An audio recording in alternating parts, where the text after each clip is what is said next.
પાટીદાર યુવતીના ન્યાય માટે ગુજરાતભરમાં છોતરાફાડ વિરોધ. પાટીદાર યુવતીના ન્યાય માટે ગુજરાતભરમાં છોતરાફાડ વિરોધ થઈ રહ્યો છે. ત્યારે અમદાવાદમાં યુથ કોંગ્રેસના કાર્યકરો રસ્તા પર ઉતર્યા અને આ રીતે ઉગ્ર વિરોધ નોંધાવ્યો. કાર્યકરો એટલા ઉગ્ર બન્યા કે પોલીસે ટીંગાટોળી કરવી પડી.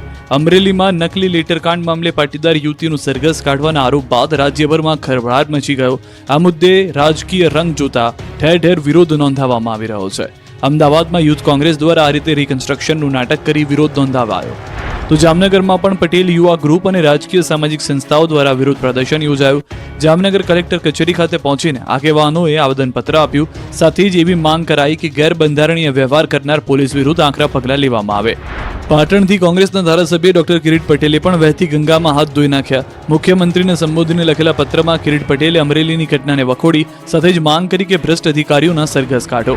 આ તરફ ઇફકોના ચેરમેન અને ભાજપ નેતા દિલીપ સંઘાણીએ પાટીદાર યુવતી સાથે જેલમાં મુલાકાત કરી અને ન્યાયની સાંત્વના આપી. અમરેલીના પાટીદાર અગ્રણીએ દિલીપ સંઘાણી સાથે મુલાકાત કરીને યુવતીના ભવિષ્ય અંગે ચર્ચા કરી. ત્યાં સહકારી ક્ષેત્રમાં નોકરી આપવાની રજૂઆત કરી. દાવા પ્રમાણે દિલીપ સંઘાણીએ પણ કાયમી નોકરી આપવાનું વચન આપ્યું છે.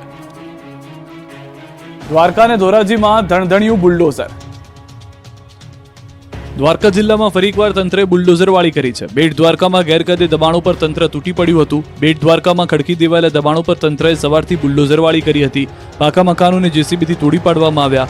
ઓખા પાલિકાએ પોલીસની હાજરીમાં દબાણો તોડ્યા હતા. તંત્રની કાર્યવાહીથી ભૂમાફિયાઓમાં ફફડાટ ફેલાયો છે. હાલ બેટ દ્વારકામાં વિકાસ ચાલુ હોવાથી સરકારી જમીન પચાવી લેનારાઓ પાસેથી જમીન મુક્ત કરવાની તંત્ર કામગીરી કરી રહ્યું છે. તો રાજકોટના ધોરાજીમાં નગરપાલિકાએ ગેરકાયદેસર દબાણો તોડ્યા. ધોરાજીમાં પોસ્ટ ચોકીથી લઈને જૂના ઉપલેટા રોડ પર દબાણ હટાવ ઝુંબેશ ચલાવવામાં આવી. જાહેર માર્ગ પર દુકાનદારો દ્વારા કરાયેલ દબાણ અને આડેધડ કરાયેલ દબાણ દૂર કરાયા. ડેપ્યુટી કલેક્ટર ડીવાયએસપી અને ચીફ ઓફિસર મામલતદાર સહિતનો પાલિકાનો 50 જેટલો સ્ટાફ આ કામગીરીમાં જોડાયો. તંત્રે 40 જેટલા દબાણો પર બુલડોઝર ફેરવ્યું. ગેરકાયદે રીતે ટ્રાફિકને નડતરરૂપ પોસ્ટર બેનર દૂર કરાયા.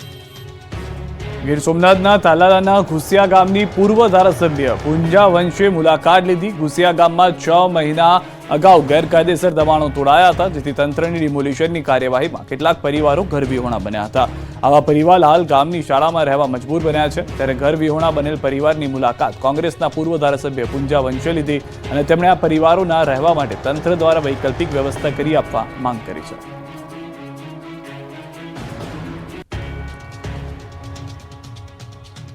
દ્વારકામાં આખલો દર્શનાર્થીઓની લાઇનમાં ઘૂસી ગયો. અફરાતફરીના દ્રશ્યો છે દ્વારકાના. અહીં જગત મંદિરે દ્વારકાધીશના દર્શન કરવા જાણે આખલો આવ્યો હોય તેવું લાગ્યું. દ્વારકાના મંદિર નજીક મોટી સંખ્યામાં ભક્તો લાઇનમાં ઊભા હતા. દ્વારકાધીશના દર્શન કરવા માટે લાંબી કતાર લાગી હતી. લોકો કૃષ્ણમય હતા. માહોલ પણ ભક્તિનો હતો. ત્યારે જ અચાનક દોડતા દોડતા લાઇનોમાં આખલો આવી ચડતા નાસભાગ મચી ગઈ. નાનકડી શેરીમાં આખલા એન્ટ્રી મારી અનેક ભક્તોને શિંગડે ભરાવ્યા. ભક્તોમાં નાસભાગ મચી ગઈ. લોકો ડરી ગયા. રખડતા પશુઓ સામે કાર્યવાહી ન થતા યાત્રીઓમાં રોષ જોવા મળ્યો. અમદાવાદમાં લૂંટ મામલે પોલીસે 200થી વધુ સીસીટીવી તપાસ્યા. અમદાવાદ શહેરના છેવાડે આવેલા સાઉથ બોપલમાં ધોળા દિવસે જ્વેલર્સના શોરૂમમાં 4 લૂંટારુઓએ 73,10,000થી વધુ રૂપિયાના દાગીનાની લૂંટ કરીને નાસી જતા ચકચાર મચી ગઈ. લૂંટારુઓની કરતૂત સીસીટીવીમાં કેદ થઈ ગઈ. જ્યારે હવે તેમને ઝડપી પાડવા માટે પોલીસે એડીચોટીનું જોર લગાવ્યું છે. અમદાવાદ જિલ્લા પોલીસે લૂંટારુઓને ઝડપી પાડવા માટે 200થી વધુ સીસીટીવી કેમેરા ચેક કર્યા છે અને હજુ તપાસ ચાલુ છે. સ્માર્ટ લૂંટારુઓએ મોઢા પર રૂમાલ અને હેલ્મેટ પહેર્યો હતો.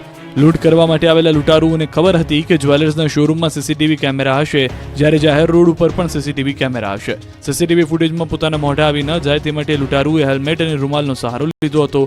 લૂંટારુએ પોતાના મોઢા પર હેલ્મેટ પહેર્યું હતું અને મોઢા ઉપર રૂમાલ બાંધ્યો હતો. જોકે બીજા એક સીસીટીવીમાં લૂંટારુના ચહેરા બેનકાબ થયા છે. હેલ્મેટ ઉતારીને ફરતો લૂંટારુ કેમેરામાં કેદ થયો છે. પાટડીમાં ધોળા દિવસે 1 લાખની ચોરી. પાટડીમાં કારમાંથી 1 લાખથી વધુની રોકડ અને દાગીના ભરેલી બેગની ચોરી થતા ચકચાર મચી ગઈ. ધોળા દિવસે ચોરીનો બનાવ બનતા આસપાસના વિસ્તારમાં ખળભળાટ મચી ગયો. પાટડી તાલુકા પંચાયત પાસે એક પાર્ક કરેલી કારમાંથી તસ્કરોએ આ ચોરીની ઘટનાને અંજામ આપ્યો.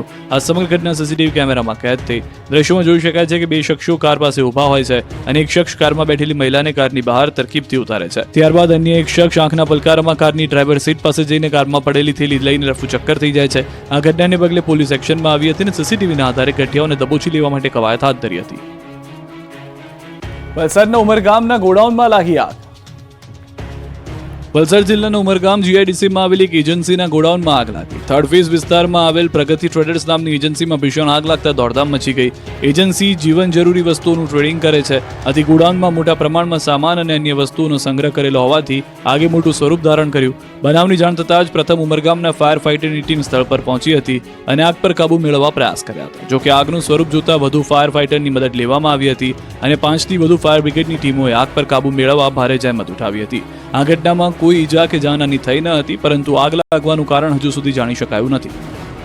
બનાસકાંઠા જિલ્લાના વિભાજન થઈને વિરોધ લઈ જોવા મળી રહ્યો છે. કાંકરેજના થરામાં લોકો દ્વારા વિરોધ કરાયો. કાંકરેજ વિસ્તારને નવા જિલ્લામાં સમાવેશ કરાતા થરામાં લોકોએ ધંધા રોજગાર બંધ રાખી વિરોધ નોંધાવ્યો. થરામાં સજ્જડ બંધ પાડીને ધારાસભ્ય સહિત વેપારીઓ અને સ્થાનિકો એકત્રિત થઈ બેઠક કરી. કાંકરેજને બનાસકાંઠામાં રાખવાની માંગ સ્વીકારવામાં નહીં આવે તો ઉગ્ર આંદોલનની ચીમકી ઉચ્ચારવામાં આવી છે. વાપી મહાનગરપાલિકામાં સમાવેશ કરાતા મોરાઈ ગામનો પણ વિરોધ જોવા મળી રહ્યો છે. વાપી નગરપાલિકામાંથી મહાનગરપાલિકા બની છે, જેમાં ઘણા બધા ગામોનો સમાવેશ કરાયો છે, પરંતુ વાપી મહાનગરપાલિકામાં સમાવેશ કરાયેલા મોરાઈ ગામના લોકોએ વિરોધ નોંધાવ્યો. આ ગામ સ્માર્ટ વિલેજ તરીકે પણ પ્રચલિત છે. ગામમાં પાક્કા રસ્તા, પાણી, લાઇટ અને સીસીટીવી સહિતની વ્યવસ્થાઓ છે. જો કે હવે મહાનગરપાલિકામાં સમાવેશ કરતા ગામ લોકો વિરોધ કરી રહ્યા છે. ગામ લોકોના મતે મોરાઈ ગામ પહેલાથી જ વિકસિત છે. જો શહેરી વિસ્તારમાં આ ગામનો સમાવેશ કરાશે અને આ ગામનો થઈ રહેલો વિકાસ વધુ રૂંધાશે અને ગ્રામ્ય જીવનને પણ તેની અસર થશે, જેથી મોરાઈ ગામના લોકોએ વિરોધ નોંધાવ્યો. વાપી મહાનગરપાલિકામાં વાપી આસપાસના 11 જેટલા ગામોનો સમાવેશ કરવામાં આવ્યો છે. જો કે શહેરના છેવાડે આવેલા ગામનો મનપામાં સમાવેશ કરતા જ કેટલાક ગામમાં વિરોધના સૂર પણ ઉઠી